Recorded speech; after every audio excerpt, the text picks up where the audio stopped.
Are you having a hard time figuring out what to get Dad for Father's Day? Shop now at sportshistorynetwork.com/row1 and save 15% off your order when you check out Row 1 Brand's Vintage Sports Pictorium Gallery. They have America's best sports art. With over 7,200 historic sports prints, you're assured to find something unique for Dad this Father's Day. If he's an NFL buff, check out the 1963 vintage NFL helmet poster. Shop now at sportshistorynetwork.com/row1.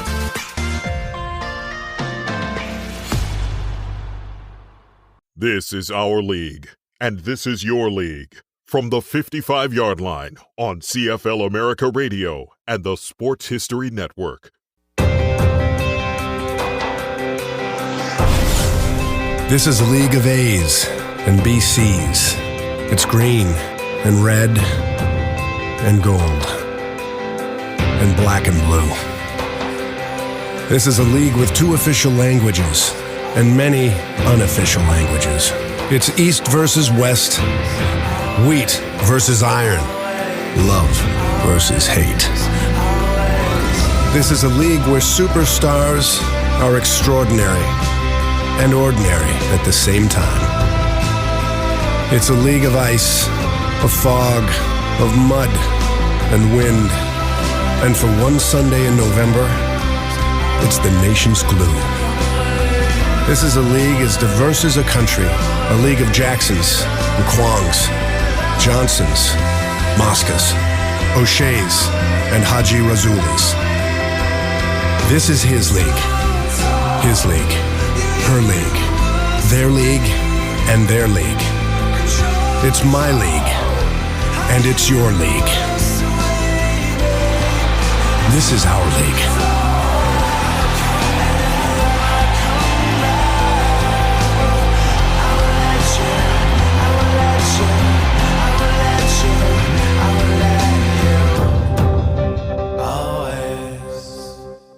Welcome to the 55-yard line on this beautiful Chicago Saturday morning, where I'm joined by Rob Vanstone of the Regina Leader-Post and Don Charabin of the Third Down Gamble podcast to talk Roughrider's history. Scott's unable to join us today, but he'll be back for our next show. Guys, hey, thanks for joining us, and it's nice to see all of you in anticipation of the new season here in just a few weeks. And Rob, I know you've got to you're going to be heading to training camp pretty soon. Yeah, in about an hour. So it's nice to be able to say that I'm able to go there. It's been a long time. It's hard. 600 days between going to the press box at Mosaic Stadium. There's still a seating chart in the press box at the stadium for the West Final of November 17th, 2019. It's like a time capsule that's thumbtacked to the bulletin board in the press box, and it's really a reminder of how much things have changed. I mean, my one of the people on the seating chart, seat 22, is Warren Woods, a great friend of ours from CJME Radio in Regina, Rocco Radio in Saskatchewan, and Woodsy died of COVID this past January. And so I look at that chart every time and see seat 22 and say, hey, Woodsy, my mom died about 3 weeks after that game. So I look at that seating chart, I think, man, life was so much different back then. I was chatting with Woodsy, my mom was around, and I didn't have type 2 diabetes. There was no such thing as a pandemic, and I weighed 108 pounds more than I do now. So it's like, but that thing is still thumbtacked to the bulletin board. I don't know why I got on that tangent, but I take a look at that every day, and it's kind of a daily reality check for me and tells me how grateful I am to be able to go. Yeah, wow. And, I know up there, up where you guys are at, I mean, football, to me, I'm very envious living in Chicago, even though we're big football fans down here. Up where you guys are at, the Roughriders are part of truly the fabric of the community. And to not have football for how many months? We're going on, 18 months of the pandemic, I think. To not have football, to not be able to really talk football has been hard, I think, for all of us who are CFL fans, but especially up there. Well, if you look at it, in a lot of areas of the country, they haven't been deprived of their main sporting franchise. If you look at the National Hockey League, all those teams got going again. So if you live in Alberta, Manitoba, BC, Quebec, Ontario, the big team has played during the pandemic period. the Roughriders are to us what the Canadians are to Montreal, the Maple Leafs are to Toronto, the Canucks are to Vancouver, etc. We haven't had that. So I think the sense of deprivation and the withdrawal has been exacerbated in this case. And having said that, I'm now going to look up the meaning of the word exacerbated. Don? I can't agree more. The quirkiest thing that we did here with our podcast is we started just after the 2019 season. We've been going at it for a year and a half without a single game to discuss. And we're just stoked that it's not that many weeks away and the Rough Riders and the other 8 teams are finally hitting the field. And I know with training camp up there, Rob, you're heading over there now, and you guys during this have also had heat waves, fires, and temperatures that are basically record breaking up there. So to have this kind of football coming back has got to be a nice distraction from a lot of the bad news up there too. Well, just generally what we do for a living as sports writers is a distraction, or should be a distraction from the downside of life. And, when I went into journalism school, I wanted nothing to do with news, and news wanted nothing to do with me. So it was a pretty amicable arrangement there. I didn't want to deal with crime. I didn't want to deal with death. I didn't want to talk to politicians. And to me, it just seemed like a nice way to make a living without having to wallow in the stuff that I really didn't think would be pleasant. And now we have our share of stories in sports that are about subject matter that's unpleasant. But generally, one of my old journalism professors used to refer to it as Toyland, working in the sports department. And I never really disagreed with it. I think there's some serious things that can be done there and some good things that can be done. But it's still, making a living. I'm getting paid to go to sporting events that I would be at anyway. I grew up going to Regina Pats games. I grew up going to Rider games. And now for a living, I go to Regina Pats games and Rider games. I mean, it's borderline criminal what I do. So, it's then when you're, and I love what I do. I don't have any hobbies that I enjoy as much as my job. So then to not be able to do that for months and months and months, or just get little tastes or little hints of actually being able to write sports, and then to be able to just turn the page and just go right on back. I'm more mindful than ever about how lucky I am to be able to do this. And it's kind of rejuvenating in a way when you're 57 years old and you're approaching things with sort of the same mindset as existed when you're 12, 13, 14, 15. I'm going to training camp now with the same enthusiasm and curiosity and wide-eyed awe, gray-haired awe, mind you, what hair remains, that I had in 1973, 1976, 78, 81. It's neat when you can kind of reignite that and realize that's still inside you, even though you're kind of I'm a relic by all standards except those which are geologic. So. But you're right, Greg. Oh, sorry, Greg. But no, go ahead. The weather has been unbelievable this year, and when I look out the window right now, the smoke is just billowing through the sky. We're getting fires to the north of us. I don't know if they get as far as Regina through the smoke, but the smoke here is, it's acrid here. Like, you cannot go outside without smelling it. Wow. And of course, temperatures, as you alluded, were over 30 Celsius most days, which without rain is just really exacerbating the situation. Yeah. Well, and in talking about the writers and about your fandom, and we'll stick on the good news then, and keep the keep reality away from us, at least, try to, as much for the hour. But you guys are both lifelong. You guys have lived up in Saskatchewan all your lives, correct? Yeah. It's March 30th, 64 to today, with the exception of 101 days in Lloydminster, Saskatchewan on an internship. So okay. You don't remember it all up there, I'll guarantee you that. So for both of you, when did your love of the Rough Riders start? I mean, for me, my pro football love started in 77 when I saw Bob Greasy wearing the same horn rim glasses that I had. And it's been nonstop ever since. How about for both of you guys? For me, it was probably my first memory of football was when I was about 5-6 years old, watching the Grey Cup. And that's when I thought, this is amazing. There's a team from my province that's playing in the championship game. I can't believe this. So immediately I was drawn to the Roughriders at that moment.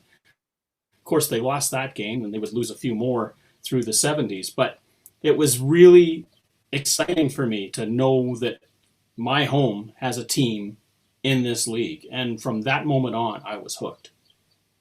It was a different world then too, because I think it was a much easier entry point for Don and I than it would have been today. I mean, if you're growing up today, yeah, the Rough Riders are here, but they're having a demographic issue, and their crowds, I think, in those of this in the CFL tend to trend toward the older. So me, and but when we were growing up, there were two TV stations. We didn't have cable television. We had CBC, and we had Channel 2 and Channel 9 in Saskatchewan. There was radio stations, but I remember I used to have to go to I couldn't wait to go to the magazine stand or bookstore like the week after NFL games were played, so I could actually read the summaries of NFL games to see how many yards John Keyworth rushed for the Denver Broncos. There was none of the we got one hockey game on TV a week. You didn't know who got the goals and assists and penalties till you picked up the paper the next day and read the summaries. So I think that the attention paid to local sports was a lot more intense and a lot more focused. We didn't have little phones to play with. We didn't have video games. We didn't have an infinite number of channels. We didn't have live streaming. Growing up in Regina, we had electricity and a phone. It was at the top of a pole, like on Green Acres, and we had the Pats and the Riders. And so I think it was a lot from the standpoint of a fan. It wasn't really anything to impede being intensely interested in football. And I've told this story several times, but I was born in 1964, and I went to my first Rider game in 1963 because my mom was pregnant, and she went to every game. And so that was, mom took me to every game. And so that was my entry point into it. My mom was an ardent fan, and my dad was the organist of Regina Pats games. I was really lucky. My parents introduced me to the Rough Riders and the Pats, and that's pretty much become my career, or what there is of it. And so it's different now. I think it's more challenging for a young person to really get into it, because you walk around town, you see lots of kids wearing Patrick Mahomes, jerseys, or et cetera. Back then it was just, okay, you're going to wear a green jersey, and it's just a matter of does it have 23 or 34 on it? Ron Lancaster or George Reed. You never saw NFL stuff back when I was a kid. The NFL stuff was Canton Bulldogs, so maybe that's that example. Well, when I was in Quebec, just talking about that, when I was in Quebec, my wife and I were about 20 years ago, and the one thing I wanted when we were in Quebec City, I wanted to get a Alouettes. I wanted to get something from the CFL, and I go into the sports shop, and it's all NFL, and in one little corner, they're selling a couple Alouettes hats, an Alouettes jersey, and that was it. So it's just, it was frustrating for me as an American going to Canada and seeing everything from back home up there with the NFL. And as much as I love the NFL and I love my Cardinals, I'm in Canada. I want something from the CFL. And history-wise, the Rough Riders have been there for so long, and they are the fourth. If I've done my math correctly and I've done my research correctly, I think they're the fourth oldest professional football team in North America. Am I correct? Man, I'd never put them I've never tiered them before, but when I covered the 1910 Rough Riders, I don't recall many other football teams at the time. So I caught you there. There were no 1910 Rough Riders. They were the Regina Rugby Club. Sorry. They didn't become the Rough Riders until 14 years later. Okay. Regina Rough Riders at that point. Here's the head coach, Fred Ritter. Yeah, kind of like the Chicago Cardinals. They were the Morgan Athletic Club, and they were over here on our south side over in the Inglewood area, which unfortunately is known for less desirable things. Like, unfortunately, on a weekly basis, it's the area where you get a lot of shootings and everything. But history-wise, living in Chicago, so much football history is here. And up in Regina, there's just so much history there for the Canadian game, you talked about the greats, Ron Lancaster. Who are your favorites growing up in terms of the guys that you idolized? Don? Ron Lancaster, by far. Okay. He was the quarterback. He was the only quarterback as I was growing up that was the quarterback for the Roughriders through my junior years right up through my teen years. And in fact, it was quite a shock to the system when I saw that he wasn't going to play anymore. I just couldn't envision this football team without him at the helm. Lancaster, I loved the way he played the game. He was called the Little General. He could roll out. He could throw off the run. He commanded the field out there. And back when he played, of course, he would be calling a lot of the offensive plays. He'd get certainly cues from the bench, but a lot of times Lancaster would look across the line, see if they were facing a zone or a man-to-man coverage, and go for it with a quick change in the call. I thought, and the other thing about Lancaster, he was so personable. He was always willing to meet with people, talk with people, give you his time. And I hear so many famous stories of the bus waiting for him because he's out talking to fans. Well, if somebody wrote a letter to Ron Lancaster asking for an autograph, he would not only send the autograph back, but he would write a letter to them thanking them for asking. Who does that? Wow. That's amazing. That's something, I only know one person that's done that, but unfortunately that person sent it to the wrong John Danks down in was a pitcher for the White Sox, and actually sent it to a friend of mine. My friend obviously signed the autograph, sent it back, and along with the signed baseball. But no, nobody does that anymore. At least not that I know of. It's rare to see. Growing up, I worship Ronnie and George, and still do, and always will. The player that ultimately really connected with me, unlike any other, was a receiver by the name of Joey Walters. He played American fans might remember him from the United States Football League. He played for the Washington Federals for 2 years and the Orlando Renegades, and was one of the best players in the history of the USFL. But he played here from 77 to 82.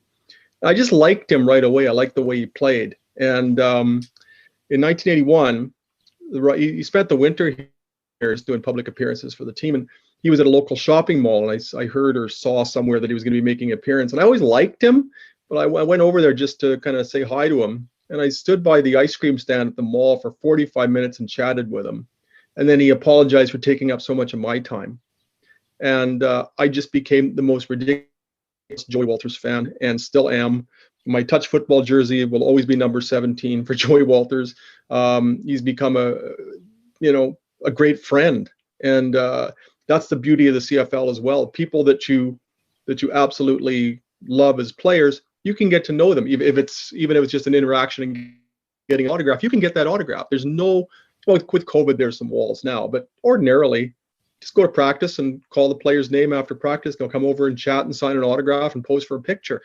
And I think that's the strength of the CFL, and that's what's been particularly endearing with the Roughriders, is that you don't really feel like necessarily that there's a real divide between the fans and the players. You feel like you're watching friends play. You're watching people that you've gotten to know, maybe briefly, maybe, perhaps, to a greater depth. And that's always been part of it for me. It's just the intimacy of the fan-player relationship. If you're I love the Denver Broncos, absolutely love the Denver Broncos, but I resign myself to the fact that I will never meet Peyton Manning. I won't meet John Elway.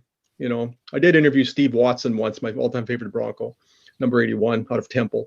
But that's a rarity. There's if you're an NHL fan, it used to be easy to go to an NHL game and get autographs afterwards. You just stand outside the dressing room. Well, now there's just with the new arenas, everything's so hermetically sealed. You don't get anywhere near your favorite athletes. And I'm sure it's pretty much the baseball. It's a little different because you can still get some autographs at the park, more spring training. But NBA, good luck getting LeBron's autograph, etc. CFL, if you want to get autographs, you want to chat with the players, all you have to do is go. It's not very hard. And that's what strengthens these relationships and still makes them something that we cherish after all these years of following it. The CFL, when I try to describe to people what CFL teams are like and what the fandom is like. Now, to be honest, I've never been to a CFL game. In fact, the last time I was in Canada was about 20 years ago. But I've always loved watching Canadian ball, whether it be on tape, whether it be clips. But when the game started being broadcast down here, and unless you lived in a border town like Detroit or say Seattle, you really couldn't, or even Buffalo, you couldn't really watch CFL games live. So when I've watched the games now, I get, and again, reading the history of, I've been knee deep reading the history of the league. I get a feeling that the CFL, and especially teams like up in Saskatchewan and Winnipeg and Edmonton, I'll use those three as my example, remind me very much of what the Baltimore Colts were like to Baltimore back in the 50s and 60s. Would I be off base on that comparison? Reading what I have of the Baltimore Colts and about Johnny Unitas and about Raymond Barry and about the relationship, not always the smoothest one. The Colts had some struggles, especially obviously ending up in Indianapolis. It was a struggle there. Kind of an older stadium that they kept patching up. When I think of Johnny Unitas, I think of Ron Lancaster. When I think of Raymond Barry, I think of Hugh Campbell, who was basically Ronnie's Raymond Barry. Not the fastest receiver in the world, but really smart, great moves and caught everything. And Ron Lancaster's idol growing up in Pennsylvania was Johnny Unitas, and he got to meet Johnny Unitas in 1975 when he came to Regina for a sports banquet. And Ronnie was around Johnny Unitas like we were around Ronnie, just in total awe. And having read what I've read about Johnny Unitas, that's the United States version of Ronnie with fewer interceptions. But I'm intrigued by those old Colts teams because they just remind me of the kind of the Rider teams that I watched growing up. And I think there's some really, really good parallels there. Not the most glamorous market in the world, and not the nicest stadium, and a quarterback who was kind of, and a great receiver who were kind of dismissed early in their careers. And Ronnie is known for a lot of the early interceptions he threw, but I think Johnny Unitas's first pass was intercepted by J.C. Caroline in return for a touchdown. So there's that interception too. But Johnny Unitas was kind of written off, and Hugh Campbell was supposed to be too slow, and they became icons with this franchise. And I think there's the same parallel there with John Unitas and Raymond Barry.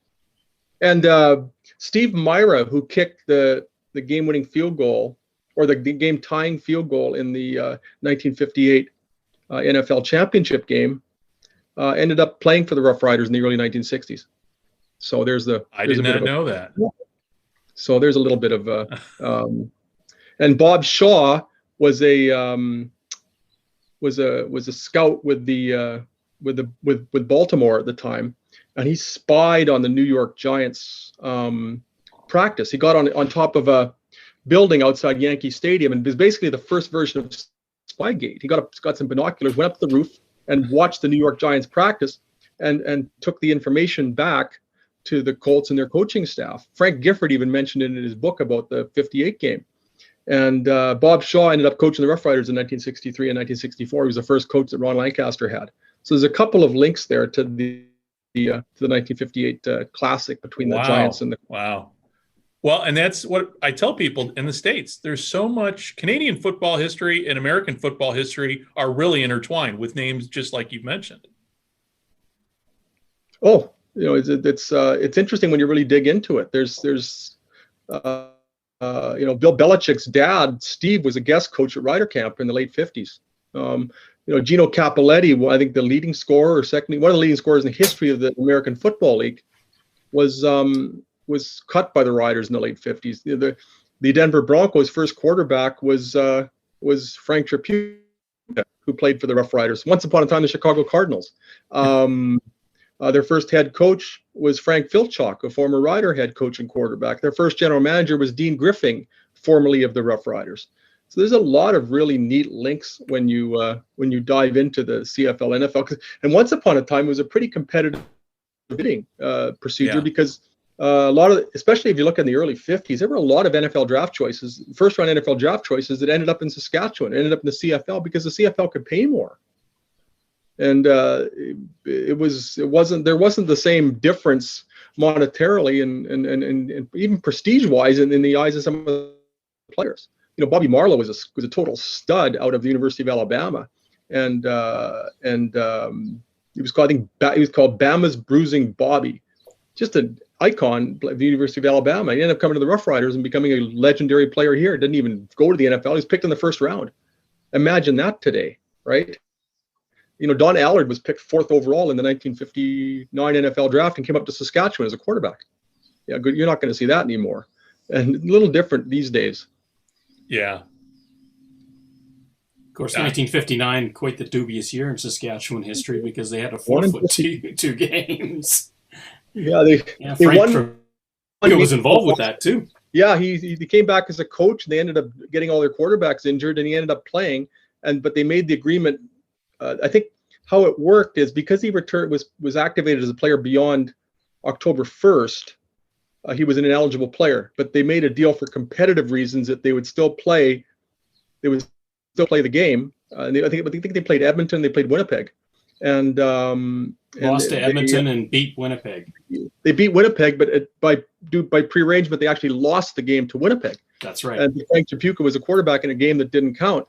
What's interesting there is that Ferd Burkett scored 5 touchdowns for the Riders in that victory/loss over Winnipeg. It's the most touchdowns ever scored by a Rough Rider in a game, which they won, but which goes down as a loss. But that record still stands. Most touchdowns in a game, Ferd Burkett versus Winnipeg, 1959. And the game was kind of didn't count. Wow. And I miss the days when people were named Ferd. Well, in talking in the games, and let's talk some of the rivalries of the Riders. Now we've got the Blue Bombers, we've got Edmonton, we've got Calgary. Everybody in the West, Winnipeg is the biggest rival for Saskatchewan. Am I correct? I would think so. Not in my 12-year-old brain though. Don, okay. I think Don and I have the same recollections of the 70s and the Riders rivalry with Edmonton. Well, there's the mid-70s Saskatchewan Edmonton playing in a series of Western finals. But let's go back a little bit earlier. It was Saskatchewan and Calgary that were just taking turns going to the Grey Cup for years. And there was famously a 14-2 Rough Rider team that didn't make the Grey Cup because of the toe of Larry Robinson. Yeah, I mean, Riders, most victories they've ever had in a season, 14, and they and Calgary was 9 and Riders were 14-2. Calgary was 9-7, but Calgary wins the best of 3 West final in a blizzard at Taylor Field with a 32-yard field goal that the wind kind of blew through the goalposts. And that's kind of the Riders' history too. They've got this. They've had some of the most excruciating losses you can imagine. The 14-win team never got to the Grey Cup. Calgary goes at 9-7 and loses to a Montreal team that won fewer games. Where's the justice in that? Well, you were saying the best of 3 series. So did they played baseball like football series for playoffs? Yeah, well, they played 3 games in a week. They used to play 2-game total points, which in the semis usually. Yeah, so you could have, truthfully, in the 60s, you could have 5 playoff games, and they often did, and then get to the Grey Cup. And the East only played 14 regular season games back then, and the playoffs were shorter. So the West teams on cold, frozen fields would be beating each other's brains out. Often the Riders in Calgary, George Reed colliding with Wayne Harris. And by the time the West team got to the Grey Cup, they were so banged up they had nothing left, and the East was just sitting there sipping tea. And it was such a stupid format, and it went on for the longest time. And up till 1971, they had best of playoffs. And the reason for stopping that, I imagine, would have been part of it just because it's just too much to ask of the body on a weekly basis. The West was simply getting clocked at the Grey Cup. They were The East was winning again and again and again, and the West was playing more games all the time to get there. So I think they finally decided that, okay, enough's enough. I mean, revenue aside, we've got to start winning some Grey Cups. Gotcha. How do the league where some teams play 14 games and some teams play 16? Well, again, that was, goes back to the history of the CRU and then the CFA and then the CFL, which is the two conferences really had nothing to do with each other until 1961. Other than playing in Grey Cup games, they wouldn't play. And in 61, they got the partial interlock. And this is where the 14 and the 16 come about, because you've got 3 games against common opponents in the West and then 1 game against the East. There's your 16. That's 4 times 3 plus 4. And in the East, you got 3 times 3 plus 5, giving you the 14, because you're playing 5 Western teams. And they didn't bother with trying to make it even, because they were only going to meet in the Grey Cup anyway. Who cared? Yeah. And it was interesting, too, because the Riders, for example, would go down East and they would play, Hamilton on a Tuesday and Ottawa on a Thursday. I mean, honestly. And that went on for the longest time, and nobody ever thought anything of it. With 33 player rosters, it's an amazing contrast to what happens today. When teams say, I laugh when teams, players say, "Oh, we only have 5 days between games," or whatever. Oh, geez, I mean, there were times they didn't have time for. There were years when they didn't have time for a practice between games. It was play on a Tuesday, recuperate on a Wednesday, play again on a Thursday or a Friday.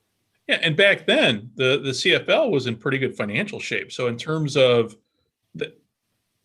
compared to now, obviously, and that's a whole nother discussion in terms of finances in the league. But back then, like you were saying, the league was on par with the NFL in terms of paying player salaries too. There really wasn't much of a difference. And in fact, once upon a time, the Canadian dollar was stronger than the American dollar. So that helped. In the 60s, I know there were at least a few players who thought, I'm going to play in Canada. One player told me, if I go to Canada, I'd rather go to Saskatchewan than Hanoi. He just thought, okay, maybe I won't end up in Vietnam or just fighting overseas if I go to Canada. I think for at least a few, the specter of the draft and the Vietnam War was an attraction to playing in Canada. Yeah, I didn't even think about so many that. tangents you can go on with that. And back then, in terms of the restriction on imports, what was the makeup Canadians versus Americans back when you guys were kids and watching the CFL? As I recall it, when I started watching, it was 10 American players, and that number is gradually increased. And they had designated imports and all sorts of things like that. But fundamentally, there were 10 American starters, and then that just increased incrementally over time to where there's now 17. But yeah, I think correct me if I'm wrong, Don, but I think the number back when we were watching was 10. When we were starting. I think you're right. I think back in the 50s it was 5, and then it moved up to 7, and it slowly incremented its way up. The other thing that I think happened in the 60s, and the Ticats really took advantage of this, is that certain players became non-imports after an amount of time. And so they could have more imports because they had these Americans that had become non-imports because they played in the league long enough. Ron Lancaster played basically as a Canadian for most of his time in Saskatchewan, despite the fact that he was from Clareton, Pennsylvania, was spent technically as a Canadian. Because I think it was after 5 years, he spent 5 years with the same team. They grandfathered you and made you a Canadian. And which I don't think is a bad idea. It rewards loyalty, and on both sides. And so that skewed it a bit. But in 1951, I don't remember what the import restriction was then, but there was a dispute because the Roughriders had an excellent halfback by the name of Bob Sandberg, and they went to the Grey Cup against Ottawa, and there was a dispute over the status of Bob Sandberg, whether I think there was a debate that he gave, or a case to be made that he gave them more American players than were permissible. So Bob Sandberg didn't play in that 51 Grey Cup because there was this dispute over his status. And I think the overall number back then would have been like 5, 6, or 7. It was they were very selective in who they brought over, but the ones they did bring over, a lot of times it would be very familiar to American sporting fans. Glenn Dobbs was the Riders quarterback in 1951, and he was a Heisman Trophy candidate at the University of Tulsa in the early 40s and was a first-round draft choice. Martin Ruby played for the New York Giants and became a legendary player up here. Max Speedy, who was inducted into the Pro Pro Football Hall of Fame. I think in 2019, spent one season with the Roughriders, the tail end of his career. So there's all sorts of stories like that. Wow. And Ron Lancaster, just talking about NFL and that, did Ron Lancaster ever get recruited? Did the NFL ever come calling for him? That you're aware of? Not that I'm aware. No, he started with Ottawa. That's where he got picked up first. I told you she'd be bombing the podcast. Yeah, he showed up in Ottawa with another legendary quarterback, Russ Jackson. Yeah. And after a few years together, it was decided that they couldn't keep both of them, and so they sent Ronnie back into Regina. Okay. It's interesting. When we were starting our show, we did our trailer on that, and people had listened to it, and they heard the names of Lancaster and Jackson, football people down here.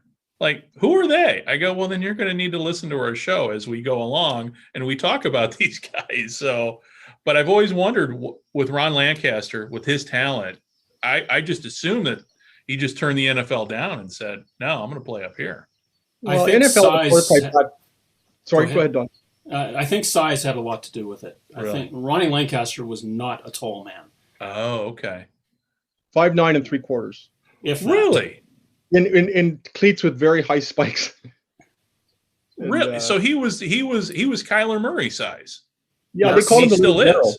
Yeah. Yeah, it's just and a bit of the same style. I mean, Ronnie late in his career wasn't much of a runner, obviously, but he was a real nimble, runner. More like he was sort of a Fran Tarkenton type early in his career. Okay. And would buy all sorts of time in the pocket. And George Reed actually had an NFL opportunity. Actually, the Denver Broncos in the late '60s wanted to sign George, and the money was okay, but he stood to make more money playing in Canada because he also had a job with a local brewery, and so they would have really had to made it worth his while to leave, and he thought it was wiser to stay.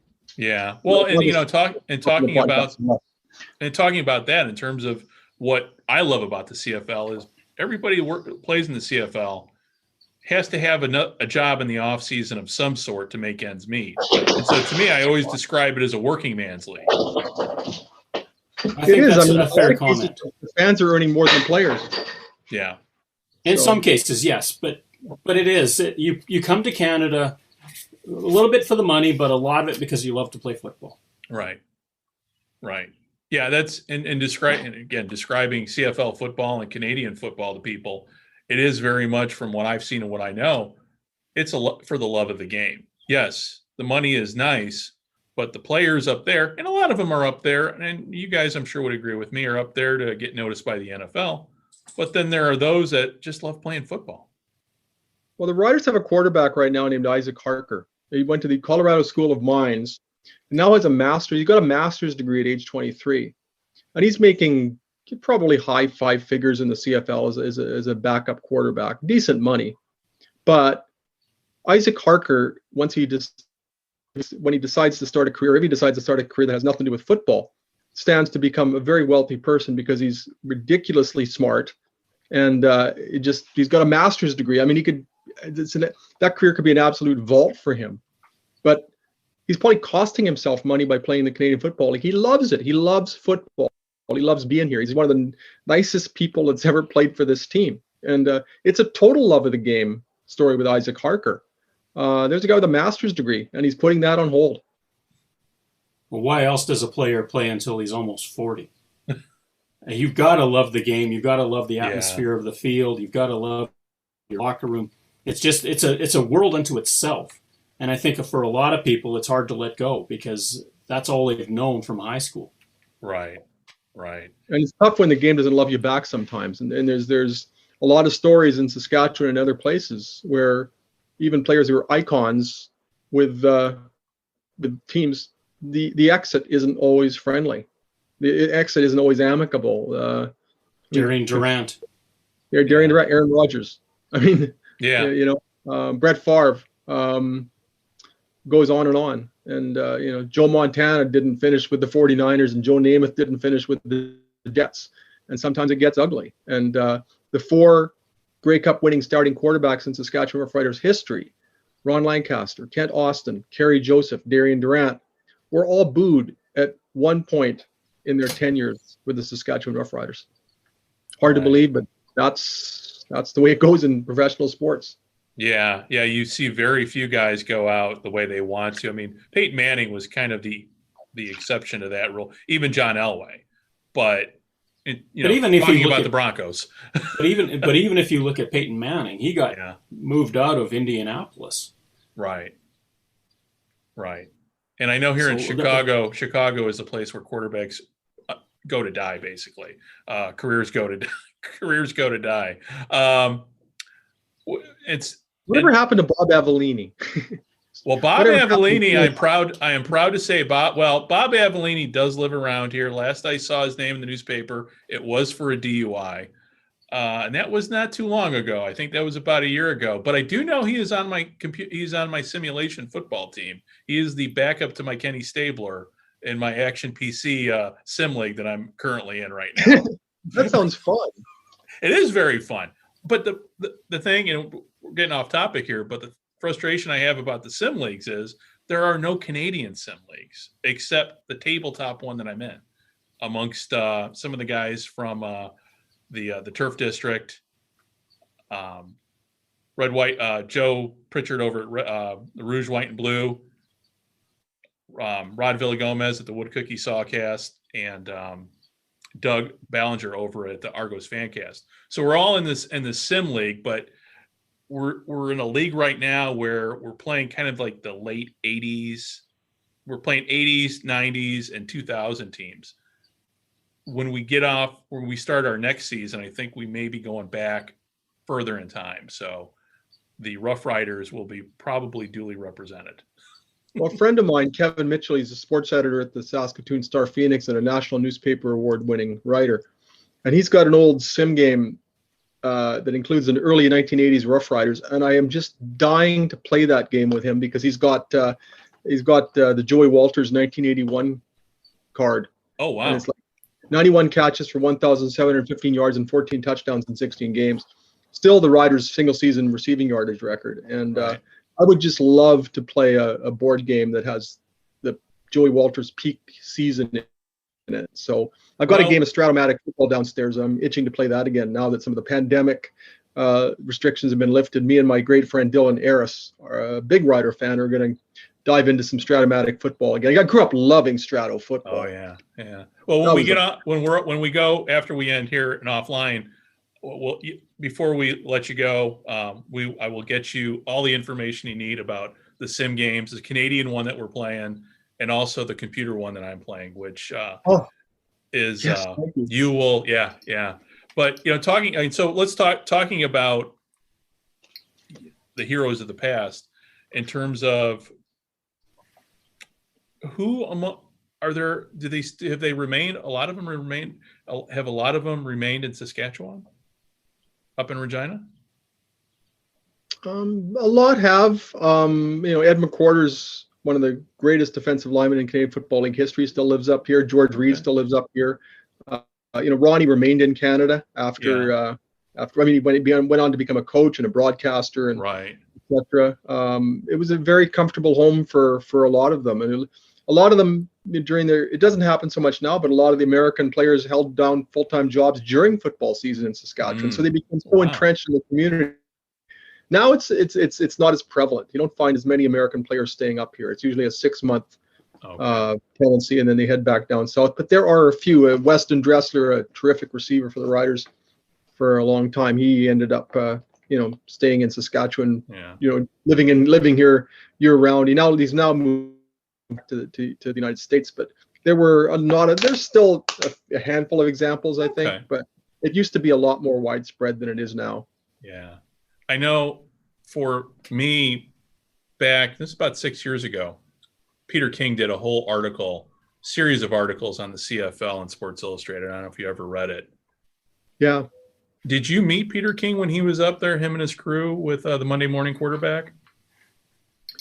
No, they actually let him in the dressing room before the regular media was allowed to go. The traditional local media was allowed to go in. So by the time we went in to do our interviews, Peter King was in and out. Oh, wow. Okay. So we heard rumors that he was in town, and what he did was exceptional, but they gave him some privileges that weren't courted to some of the Oh wow. old rivals. But then again, he's Peter King; he deserves them. So Yeah. No, before you guys came online with me, I was kind of reviewing that. It's one of my favorite Sports Illustrated articles, and it's all. I mean, I love all things Canada, and when that first came out, I was entranced and like.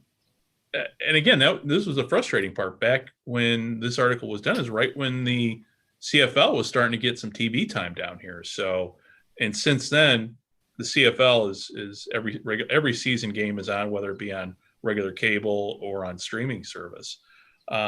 So, in talking about that, and we got about 15 minutes to go here, and I know Rob, you got to head out to training camp here in a little bit.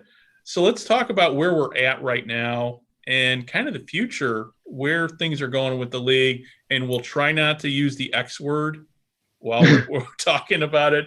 But in the last for the 21st century, where do you think we're at with the CFL? And how do we all of us fans, help make this league better, moving forward? Get your kids interested in it. they need a job. There's a lost generation. Yeah.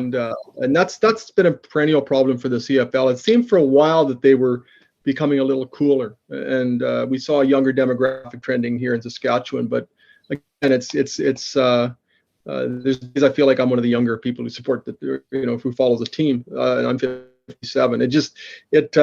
You've got to engage the younger crowd, and they've got to get embedded in the communities again. I think they've let that go. And then they've got to get young people hooked, and there's a huge number of kids playing tackle football, flag football, touch football in Canada, and they've got an audience or a potential audience of young kids that's already declaring an interest in football. Now the CFL's got to find a way to engage those kids and make sure that they're as interested in the Canadian Football League as they are in Patrick Mahomes, as they are in playing tackle, flag, or touch. Yeah. Those kids already have a predisposition to enjoy football, but the CFL hasn't done what's required, resources being part of an issue, to ensure that those kids who are interested in football have an accompanying and enduring interest in the Canadian Football League. Right. And in terms of Roughrider involvement in the community, what's it like there compared to, say, BC? Well, obviously BC and Toronto being other examples, but say compared to like Winnipeg or even Edmonton and Calgary. I think with Saskatchewan, again, it's tough because it's almost like pre-COVID, post-COVID. Right. But pre-COVID, the Roughriders would hold their training camp 2.5 hours north in Saskatoon. Oh, okay. And that would get the northern part of the province engaged. That'd be North Battleford, Prince Albert, Humboldt, places like that. And I think that was huge because that brought that team closer to a part of the fan base. Admittedly, I have to drive 3 hours to every game to get there. So if you're going to engage with those people, you've got to give something to them. And one of the things you can do is have your training camp. And people really responded well to it. And you would see all ages at these camps. It wasn't just, the octogenarians. It was young kids there. They were looking at their idols. I think, too, the Elks have sort of started on something which is, I think, very smart. Other than the fact that the Elks do a lot of work with minor football in Edmonton. They invest heavily in it. But the thing that they're doing at the stadium is they're making it more affordable family entertainment so that drinks, concessions, etc. like that are becoming cheaper for younger adults. And I think that's part of the way that you can engage. Get the kids at least in the stadium once, get them that experience. And maybe they can't come every week, but as income avails, later in life, they might be more engaged to show up. Right. And it's not cheap to go to a CFL game or Roughrider game. I mean, it's cheaper than going to an NHL game in a lot of cases, but it's still a considerable expenditure. If you're going to take, let's say, a husband and wife are going to take their 2 kids, that's a big investment just for tickets. And then you look at the concession prices, et cetera, and that's a pretty steep price for one football game. And some of the sessions you almost need to get a pre-approved loan to be able to buy a hot dog. And so they've got to do some things to make the costs more manageable because I think they're pricing a lot of the fans out of it, out of being able to actively support I look at the 2019 season with the Saskatchewan Roughriders. They finished first. They had a charismatic quarterback, Cody Fajardo, in a new stadium, and their attendance decreased from the previous year. They had a game to play their final home game in 2019. If they win it, they get first place in the West, and that does not happen very often. And they were 4,000 short of a sellout. There may be myriad reasons. There are myriad reasons for that, but I wonder if the economics of going to a Roughrider game, combined with the convenience of just being able to sit at home and watch it on a 498-inch television in your den, are really threatening the business model of the Canadian Football League, not only in Saskatchewan but elsewhere. Right. And so you've got to work doubly, triply hard. Triply, is that a word? Hard to get people in there. And I think cost is becoming an impediment. Yeah. It's they've got to do something to the Regina Pats hockey team has a deal where Wednesdays are Wiener Wednesdays. You can get 2 hot dogs for like $1 or something, or $5 or something like that. And they've got to have something built into the economics or the pricing of going to a game that makes it enticing to go, where you're not looking at it and thinking, is this game going to cost me $500? Right. And when you're and like you hit on it, when you're a family and there's limited funds, and if you're paying, and I don't know what I only know what tickets down here cost, and I know it's expensive just to have bleacher seats, say in Wrigley Field. And so comparing, I've talked to people and they said, well, there's a reason why the prices are set that way. But if you're not filling those seats and selling those tickets, then why not lower those prices? Especially, if the Elks 2 seasons ago lowered had people had the beer garden, if I remember correctly, and that made a huge difference, at least in a couple games. There was a quite big bump in the attendance.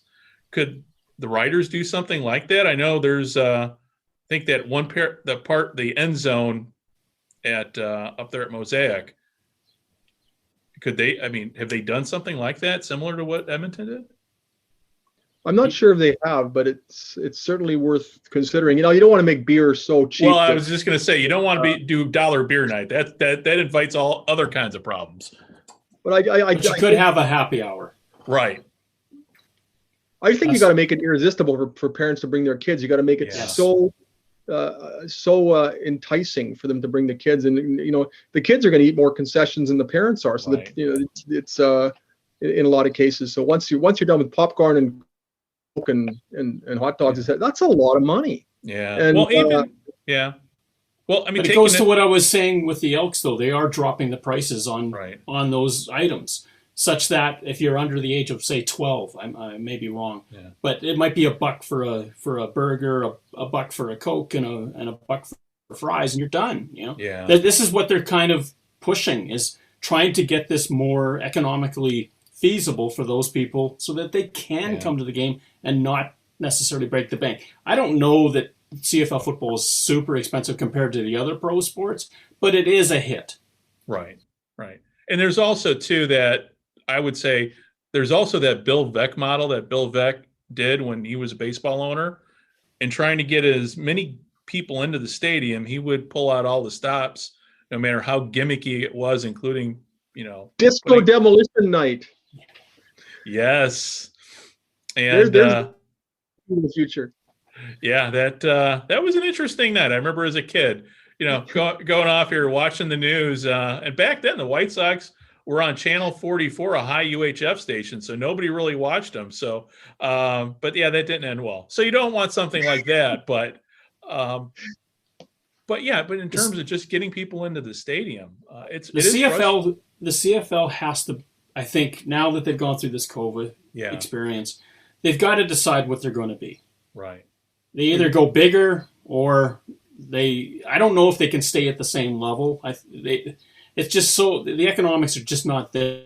Right. And it's not necessarily player salaries that are the issue or stadium rentals. I do believe that the cost of travel, the cost of food, everything else that's associated with health care, it just goes up and up and up. And the CFL has got to either diversify even further.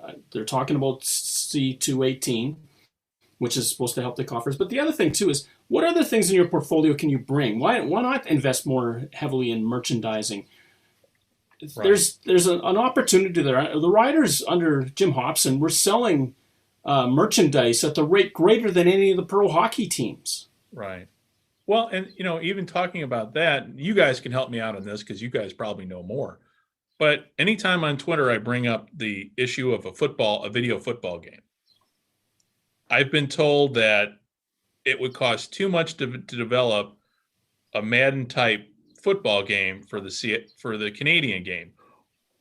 And so have you guys talked to people? I mean, what have people told you about a video game? Because I know after we leave here and a little bit later, I am taking a PlayStation down to my nephew's to play Madden because that's what he wants to do with his Uncle Greg. So what have you guys been told about just in terms of getting younger people in the issue of the video game? Have people told you kind of the same thing? Yeah, just that it's cost prohibitive. But that just there's also a cost of not doing it because that's a way to engage the younger fans. And Right. I played Madden remotely with my godson all the time. The way my teams perform, I'm basically the chance of winning is pretty remote as it is. But we play Madden all the time, and that's a lot of kids' introduction to football. Right. It's the National Football League in Madden. I used to have a CFL game where you could spin there was one little dial. It was a board, and there was one little dial you could spin for run, one for pass, and one for kick. Yeah. And I used to play that all the time. And at least there was a CFL game of some sort back then. There's nothing for them to do, and a lot of kids just default to following the NFL because of Madden. Yeah. And I know there was a CFL game, our Canadian game that came out for the PlayStation in the last few years, but unfortunately, and the company has gone under, but the graphics were about 20 years kind of out of date. So there's been attempts, and I know, but yeah, like you said, in terms of there's a cost of not doing things, and I think that's kind of where we're at now with the CFL. At what point are investments made by these owners, and that's really on the owners at this point, to grow their investments? You got to build it brick by brick too. I mean, the video game's pretty grandiose and a massive enterprise, but like you can't lose sight of the fundamentals, and that is what I feel has been done. Right. A certain, even in Saskatchewan, as much as they do, I think for a while, and I think there's still evidence of it now, they take the fans for granted a bit, and they just kind of presume people are always going to go. They close practices are generally open to the public, but a number of years ago they decided they were going to close one practice a week to the public. Now, I remember I was standing outside the stadium one day, and this chatting with somebody, and this gentleman and his young son were walking toward the practice, and they were from out of town, and he said, "Are the riders practicing today?" And I said, "Yes, they are, but it's closed to the public today." But he went toward the entrance anyways to see if he could get in. And I remember 2 minutes later, him and his son were walking out looking really sad. And I thought, they've just lost those people. Yeah. It's only one example, but that's the mindset that existed. It just, what's the harm in letting people in to watch practice? But the paranoia of coaches sometimes trumps the business side of it. And I remember the look on that guy's face. On the kid looked so sad. And it's just like, I wouldn't blame that kid if he went home and bought a Pittsburgh Steelers hat. Right. Yeah. What's the harm in letting a guy and his kid into practice? But that's the mindset. They've got to get away from allowing football operations to supersede the business side and the goodwill element of the game. And that's what they've done. Sometimes there's shades of the NFL paranoia. They think they're the NFL and they conduct themselves in a manner that's at arm's length with the fans. Yeah. They can't afford to do that here, but they do it. And it's to their detriment. And they're still going to close one practice a week. Why? Invite people in and have a concession there, and have a mascot, and have prizes, and have autograph sessions after every practice. Instead of just letting the games be the occasion, make the practices an occasion. Make them welcoming, and you can bring your kids in. And it doesn't cost. You can bring your kids in. It doesn't cost you a cent to go watch Cody Fajardo throw a football. Right. You don't have that minimal investment will pay off 10, 20, 30 years from now. Exactly. Candy is back. Oh. Well, gentlemen, on that note, with Candy back, licking her dad, and she's a happy dog. She's a happy dog. I love her so much. Gentlemen, where can we find you? Don, let's start with you. And where can we find you with the podcast and everything else? The podcast is Third Down Gamble, and we usually have about an episode a week, sometimes two. And you can follow us at Third Down Gamble on Twitter, and myself at DJ Char on Twitter. And you can, thanks to my dog, I have a podcast, PAWED. I'm at leaderpost.com, and on Twitter I'm at Rob Vanstone, ROBVANSTONE, or I'm at wherever Candy wants to go for a walk. So Okay. you can find me in the park. Well, gentlemen, I appreciate it for being on, and stand by after I hit the stop button here. We'll talk a little bit more, and Rob and Don, I will get you all the information you need in terms of how to play simulation football. Joey Walters, number 17. Yes. Awesome. Thank you guys for joining me. Bye-bye. Thank you for having me. You're welcome. Bye. And the dog. Cheers, everybody. This podcast is part of the Sports History Network, your headquarters for the yesteryear of your favorite sport. You can learn more at sportshistorynetwork.com.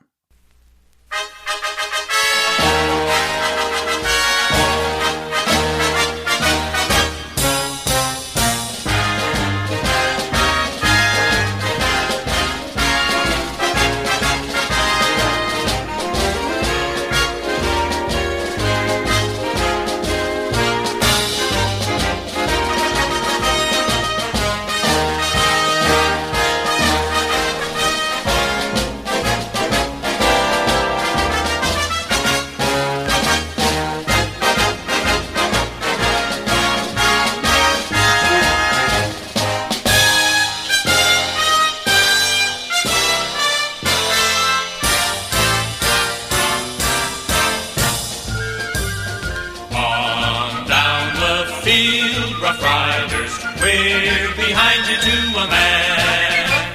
Singles, field goals, forward passes, get the touches when you can. This is your year, Roughriders, we're the gang to cheer you on. Roughies, toughies, break a final, you can make it on Roughriders on. Pull that line, and tumble, hit 'em hard and make them fumble, make them fumble.